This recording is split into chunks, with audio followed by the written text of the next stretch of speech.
Dans cette vidéo, je vais vous montrer les meilleurs réglages d'export pour TikTok, Instagram et YouTube Short dans Premiere Pro. Pour commencer déjà, assurez-vous que votre vidéo est en HD. Lorsque votre vidéo est en 4K, après publication, vous le savez très bien, votre vidéo sera compressée en HD.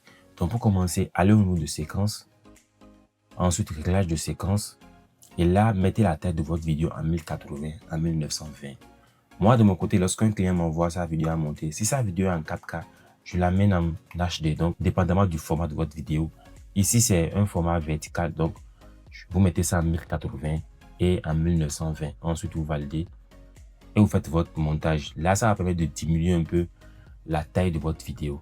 Ensuite, on va maintenant exporter la vidéo. Et là, maintenant, vous allez entrer le nom de votre fichier. Là, moi, je vais écrire par exemple vidéo Insta, par exemple. Ensuite, vous allez choisir le chemin. Maintenant, au niveau de la préconfiguration, très important, prenez adaptation à la source, débit élevé adaptatif. Donc, vous cliquez dessus. Donc là, ça va exporter la vidéo à la meilleure qualité possible. Ensuite, le format reçu H.264.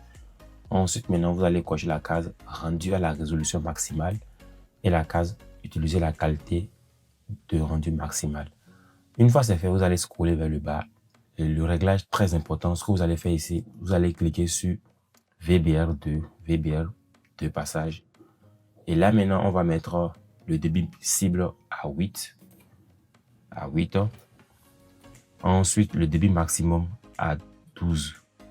Ce réglage permettra à Premiere Pro d'analyser 2 fois votre vidéo afin de conserver les détails au maximum.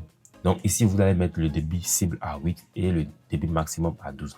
Et là, après avoir fini de faire les réglages, vous allez voir que la taille de votre vidéo sera faible. Ici, c'est une vidéo de 2 minutes 23. Donc, ça fait que la vidéo est passée à 149.